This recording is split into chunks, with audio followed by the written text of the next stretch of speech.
তাম্বুলপুর বনের পাখিরা কালু কাকলিকে চুরির দায়ে বিতাড়িত করলে তারা আশ্রয় খুঁজতে খুঁজতে এসে পৌঁছায় সুন্দরবনে। তাদের শরীর ছিল ধুলো মাখা আর চোখে ছিল এক রাশ ধূর্ততা। আমার ডানা দুটো লেগে গেছে মা বাবা, আমি আর উঠতে পারছি না। হ্যাঁ কালু, আমারও ডানা লেগে এসেছে। চলো ওই গাছের ডালে দাঁড়িয়ে একটু বিশ্রাম নেই। ঠিক আছে কাকুলি, চলো। এখন কি করব কালু? কোথায় থাকবো বলো তো? আর তোমাকে কতবার না করেছিলাম চুরি করতে, শোনোনি। ওসব ছাড়ো, এখন চলো। ওই নিচে একটা বাড়ি দেখতে পাচ্ছি, ওখানে গিয়ে দেখি একটু আশ্রয়ের ব্যবস্থা করা যায় নাকি। এরপর কালু কাকলি আশ্রয়ের জন্য টুনিদের বাড়িতে চলে যায় আর টোনাটুনির কাছে আশ্রয়ের জন্য সাহায্য চাইতে থাকে।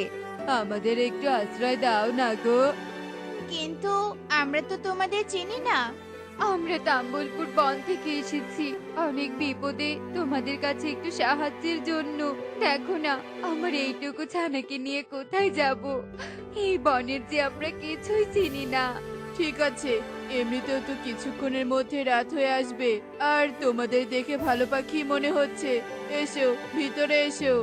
কালু কাকলিকে টোনাটুনি আশ্রয় দিলে তারা তাদের বাড়িতে থাকা শুরু করে দেয়। আর এভাবেই দেখতে দেখতে বেশ কিছুদিন কেটে যায়। একদিন আর টি টি টি টি টি। ইস, এই মুরগিগুলোকে খাবার দেওয়ার পর আবার অন্য কাজও করতে হবে। টুনি মাসি ওদিকে মুরগিকে খাবার দিচ্ছে, এই সুযোগে আমি কটা মুরগির ডিম চুরি করে বাজারে বিক্রি করে দোকান থেকে খেলনা কিনবো। এই বলে কনক টুনিকে ফাঁকি দিয়ে মুরগির ডিম চুরি করতে গেলে হুট করে টুনি তা দেখে ফেলে। আর এতে করে কনক সাথে সাথে ধরা পড়ে যায়। কিছুক্ষণ পর তোমাদের দেখে তো ভালোই মনে হয়েছিল, কিন্তু কে জানতো যে তোমাদের মনে এসব ছিল। এক্ষুনি বেরিয়ে যাও আমার বাড়ি থেকে, বেরিয়ে যাও বলছি। হ্যাঁ, বেরিয়ে যাও। আমাদের বাড়িতে থেকে আবার আমাদেরই জিনিস চুরি করা হচ্ছিল। ক্ষমা করে দাও, ও ছোট ছানা না বুঝে এমন করেছে, আর এমন করবে না। ক্ষমা করে দাও। না না, আজ ডিম চুরি করতে যাচ্ছিল, কাল যদি আরো দামি কিছু চুরি করে নিয়ে যায়। টোনা একদম ঠিক বলেছো।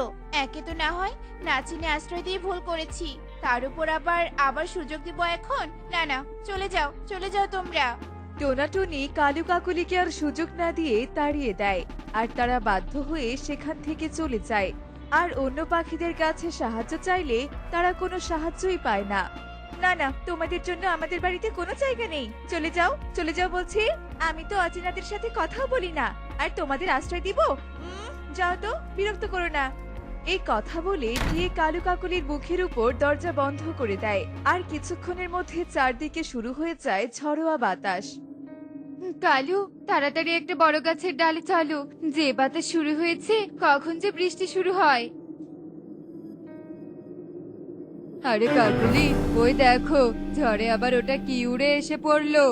তাই তো, কেমন চকচক করছে। কালু, তুমি কি একটু দেখে এসো তো। ঠিক আছে, আমি গিয়ে জিনিসটা নিয়ে আসছি। দেখো তো কাকুলি, জিনিসটা কেমন অদ্ভুত না বলো? দেখে তো মনে হচ্ছে জাদুই জিনিস। কালু জাদুই জিনিস বলার সাথে সাথে কাঠিটি উজ্জ্বল হয়ে ওঠে আর চারপাশে তার আলো ছড়িয়ে পড়লে কালু কাকলির বুঝতে আর দেরি থাকে না যে এটা একটা জাদুই কাঠি। হ্যাঁ কাকুলি, দেখো দেখো, কাঠিটা কেমন উজ্জ্বল হয়ে উঠছিল। আমি নিশ্চিত এটা একটা জাদুই কাঠি। এই কালু, তাড়াতাড়ি কিছু করো, বৃষ্টি পড়ছে যে। দাঁড়াও, আমি এক্ষুনি একটা বাড়ি বানাচ্ছি। তুমি গাছ থেকে একটা কাঁঠাল ছিঁড়ে মাটিতে রাখো তো। আরে বাহ, কি সুন্দর কাঁঠাল বাড়ি। এই কাঠিটা তো দেখছি আসলেই জাদুর, আর কাজও করছে। এখন চলো এই কাঁঠাল বাড়ির ভেতরে যাই।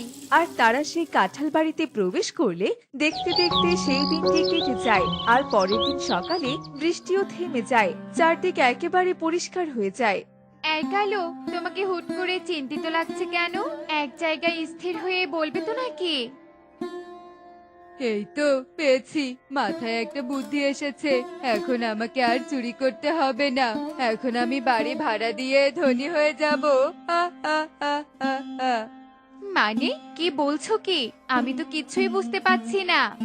শোনো, আমি একে একে 3টা কাঁঠাল বাড়ি বানাবো, আর তারপর সেই 3 কাঁঠাল বাড়ি ভাড়া দেব।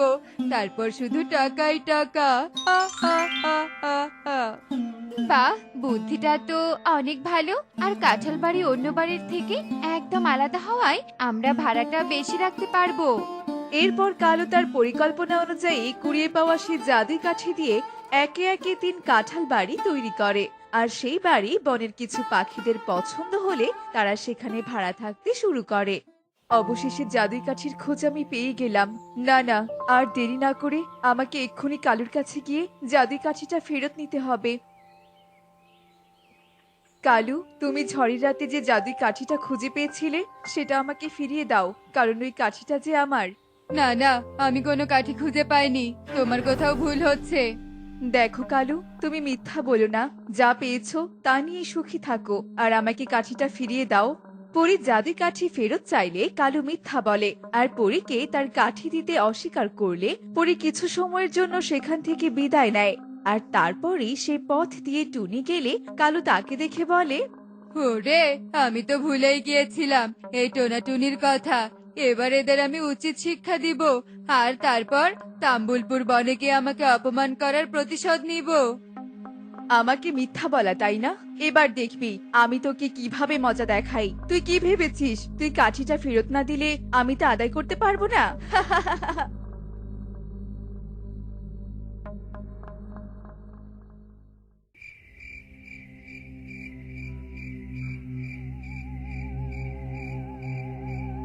এবার শুধু কাল সকালের পালা। এখন বাড়ি গিয়ে ঘুমিয়ে পড়ি। এরপর কালু বাড়িতে গিয়ে জানালার কাছে সেই কাঠিটা রেখে ঘুমিয়ে পড়লে পরি সেখানে আসে আর তার জাদুই কাঠি নিয়ে সেখান থেকে চলে যায়।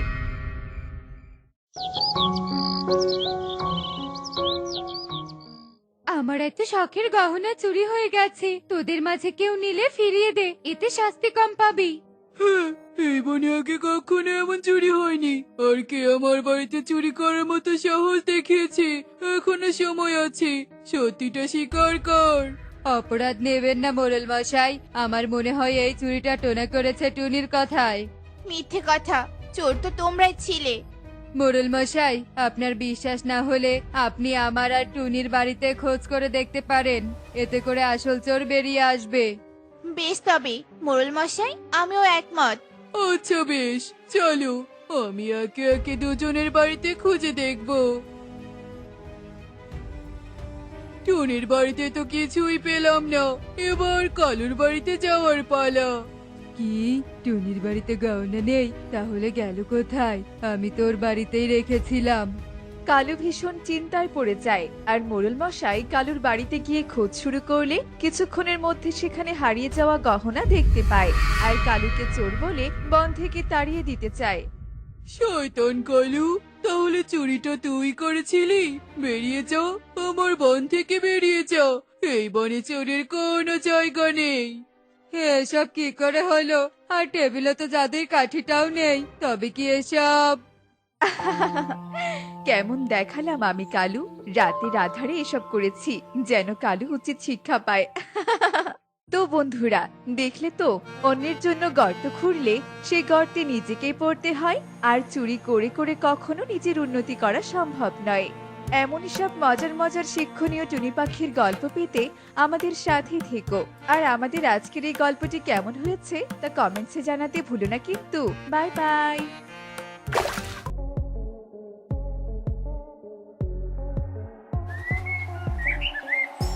আরে আরে, খাবারের প্যাকেটটা কোথায় রেখে দিলাম? কোথায় রেখেছি?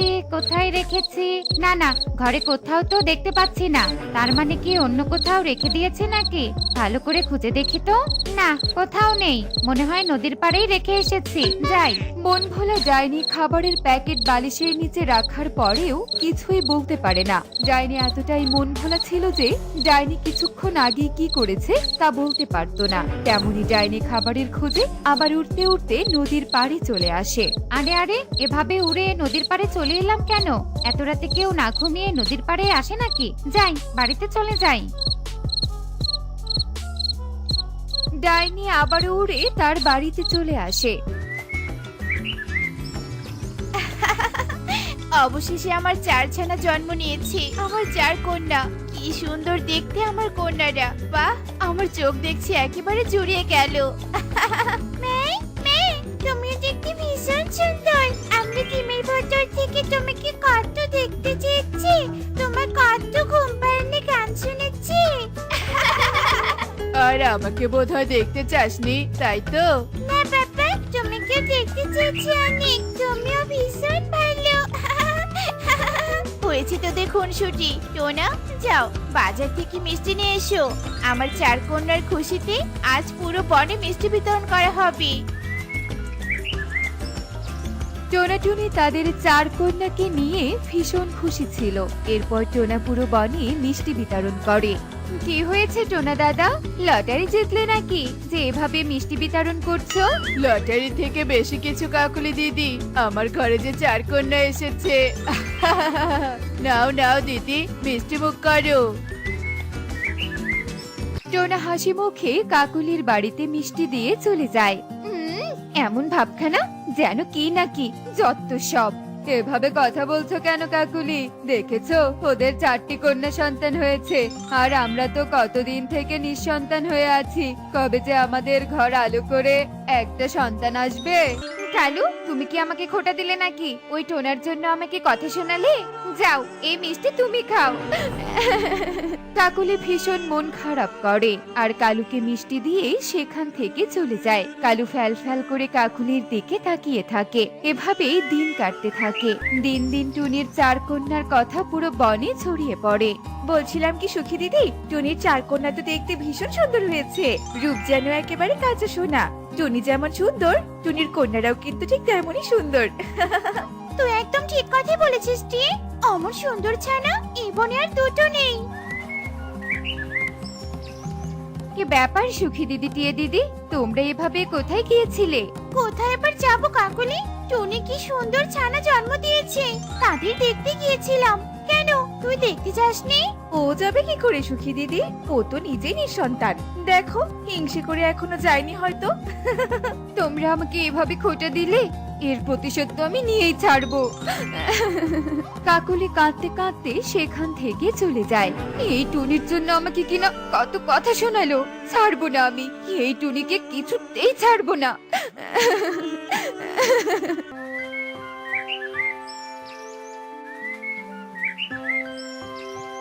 এভাবে উঠতে হয় না রে মা, এই দেখ আমার মতো করে উঠতে হয়, বুঝলি? দেখো দেখো, আমি কত সুন্দর করে উঠতে পারি। দিদিও আমার মতো উঠতে পারি। আমরা উঠতে পারি, উঠতে পারি। হ্যাঁ, আমার 4 ছানা কত সুন্দর উঠতে শিখে গেছে। আমার আর কোনো চিন্তা নেই। উফ বাবা, একটু শান্তি মতো ঘুমিয়েছিলাম, নিশ্চয়ই টুনি বাহিরে চিৎকার করছে। যাই তো, গিয়ে দেখি তো। হ্যাঁ আরে টুনি, তুই কি তো ছানাদের উড়া শেখানোর জন্য আর কোনো জায়গা খুঁজে পাসনি নাকি? শুনি, তুই খুব ভালো করে জানিস আমি নিঃসন্তান, তাই ইচ্ছে করে আমার বাড়ির সামনে এসে চিৎকার চেঁচামেচি করছিস ছানাদেরকে নিয়ে, যেন আমার কষ্ট হয়, তাই না? ছি ছি দিদি, এভাবে কেন বলছো? আসলে আশেপাশে কোনো ফাঁকা জায়গা নেই তো, তাই আমি এখানে এসেছি। তুমি আমায় ভুল ভাবছো। আচ্ছা ঠিক আছে দিদি, আমি চলে যাচ্ছি। টনি তার ছানাদের নিয়ে চলে যায়। না, এবার সত্যি একটা ব্যবস্থা করতে হবে, যা করার কয়েকদিনের মাঝেই করব। কাকুলির রাগে ফুঁসতে থাকে। এভাবেই দিন কাটতে থাকে। উফ বাবা, কে খাই কে খাই, কিছু যে ভালো লাগছে না আমার, কিছুই মনে করতে পারছি না আবার। ধুর ধুর। আরে আরে, ওখানে একটা ডাইনি থাকে মনে হচ্ছে। হ্যাঁ, এবার পেয়েছি আমি আমার বুদ্ধি। এবার ওই ডাইনিকে কাজে লাগিয়ে আমার স্বার্থ সিদ্ধি করব। এরপর কাকুলি ডাইনির ঘরে যায়। বলছিলাম কি ডাইনি, আমি তোমাকে সাহায্য করতে এসেছি। একে তুই আবার আমাকে কি সাহায্য করবে শুনি? ওই যে টুনি আছে না, টুনির বাড়িতে 4টি কন্যা আছে, তুমি চাইলেই নিয়ে আসতে পারো। ওমা, সত্যি বলছিস তুই? ঠিক আছে ঠিক আছে, আমি অবশ্যই নিয়ে আসবো। তুই আমার সত্যি অনেক বড় উপকার করলি রে। ডাইনিকে এমন তথ্য দিয়ে কাকুলি ভীষণ খুশি হয়। এদিকে কাকুলি বাড়িতে চলে আসে। এভাবেই দিন কাটতে থাকে। এদিকে কাকুলিও একটা ডিম দেয়, আর ডিম দিয়ে কালু কাকুলি ভীষণ খুশি হয়। কাকুলি, অবশেষে আমাদের বাড়িতেও নতুন অতিথি আসছে। আমার যে কি যে ভালো লাগছে। ঠিক বলেছে কালু, আমারও ভীষণ খুশি লাগছে। আমি তো কখনো ভাবতেও পারিনি আমাদের ঘরে নতুন অতিথি আসবে। কাকুলি খুশি মনে ডিমে তা দিতে থাকে। এদিকে টুনি বাড়িতে না থাকায় টুনির 4 কন্যা কাকুলির বাড়ির পাশেই খেলছিল। আরে আরে, এই টুনির 4 কন্যা দেখছি আবারও এখানে এসে কিচিরমিচির করছে। তার মানে ওই শয়তান ডাইনি এসে ওদের ধরে নিয়ে যায়নি? না, ওই ডাইনির কাছে এক্ষুনি যেতে হয় দেখছি। কাকুলি তার ডিমে তা না দিয়ে আবারও ডাইনির কাছে যায়। ডাইনি তখন ঘুমাচ্ছিল। এই ডাইনি, এই ওঠ বলছি, ওঠ। তোকে কতবার বলেছি ওই টুনির ছানাদের ধরে আনতে, তাহলে ধরে আনিসনি কেন শুনি? এই রে, আমার তো আবার ভুলে যাওয়ার রোগ আছে পাখি, কিছু ঠিকভাবে মনে করতে পারি না। ওই জন্যই তো আমাকে ভূতরাজ্য থেকে তাড়িয়ে দিয়েছে। তুই যে বলেছিলি, আমি তো ভুলেই গিয়েছিলাম। উফ, এবার ঠিকভাবে কাজ করতে না পেলে তোকে পাখি রাজ্য থেকে বিতাড়িত করে দিব, এই বলে দিলাম। কাকুলি সেখান থেকে রাগ করে চলে যায়। এই রে, এই পাখির কথা মতো এবার চলতে হবে। 4 কন্যাকে ধরতে হবে, 4 কন্যাকে ধরতে হবে। ডাইনি এভাবে একটানা এসব বলতে বলতে পাখিদের বনে চলে আসে। কাকুলি তখন তার বাসায় ডিম রেখে খাবার খুঁজতে গিয়েছিল। 4 ছানাকে ধরতে হবে, 4 ছানাকে ধরতে। একে আমি এতক্ষণ কি বলছিলাম, ভুলে গেলাম কেন? এবার কি হবে? আমাকে কে নিতে বলেছিল ওই পাখি? যাই, ঘরে গিয়ে দেখি তো।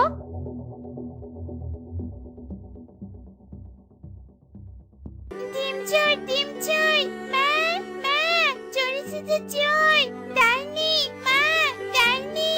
ছানাদের কথা শুনে সেখানে টুনি চলে আসে। এদিকে কাকুলিও বাড়িতে চলে আসে। এই, কি হয়েছে? চিৎকার করছিস কেন শুনি? একটা ডাইনি তোমার ডিম চুরি করে নিয়ে গেছে মাসি। তার মানে ওই মন ভোলা ডাইনি আমার ডিম চুরি করেছে? হায় হায় হায় রে, শয়তান ডাইনি, ছাড়বো না তোকে, আমি ছাড়বো না। কাকুলি কাঁদতে কাঁদতে ডাইনির বাড়িতে যায়। ডাইনি তখন ডিম খেয়ে আরামে বসেছিল। এই শয়তান ডাইনি, এই তোকে বলেছিলাম টুনির 4 কন্যাকে ধরে নিয়ে আসতে, আর তুই কিনা আমার ডিম নিয়ে এসে খেয়েছিস। হায় হায় হায় রে, কি সর্বনাশ হয়ে গেল আমার। এবার আমি কালুকে কি জবাব দেব? কি করব বল, আমি যে কিছুই মনে রাখতে পারি না। তোর ডিম আমি খেয়েছি, কে জানি, কে জানে। একে কাকুলি দিদি, বাইরে থেকে এসব আমি কি শুনলাম? তুমি কি না আমার ছানাদের ক্ষতি করতে চেয়েছিলে? ছি, তুমি এত নীচ। ভাগ্যিস ডাইনি কোনো কিছু মনে রাখতে পারে না, তাই ডাইনি এতটা ভয়ঙ্কর না, নয়তো যে কি হতো আজ। চুপ কর টুনি, চুপ কর। আজ যে আমি অন্যের ক্ষতি করতে গিয়ে নিজের ক্ষতি করে ফেললাম। কতদিন পর আমি মা হচ্ছিলাম। এখন আর কেঁদে কোনো লাভ নেই। তোমার যদি শিক্ষা হয়ে থাকে তাহলে আর কোনোদিনও কারো ক্ষতি করবে না। আমায় ক্ষমা করে দে রে টুনি, ক্ষমা করে দে। কাকুলি কাঁদতে থাকে আর টুনি চলে যায়। দেখলি তো বন্ধুরা, অন্যের জন্য গর্ত খুঁড়লে সেই গর্তে নিজেকেই পড়তে হয়। এমনই সব মজার মজার শিক্ষণীয় টুনি পাখির গল্প দেখতে আমাদের সাথেই থেকো। আর গল্পটি কেমন হয়েছে তা কমেন্টে জানাতে ভুলো না কিন্তু। Bye bye.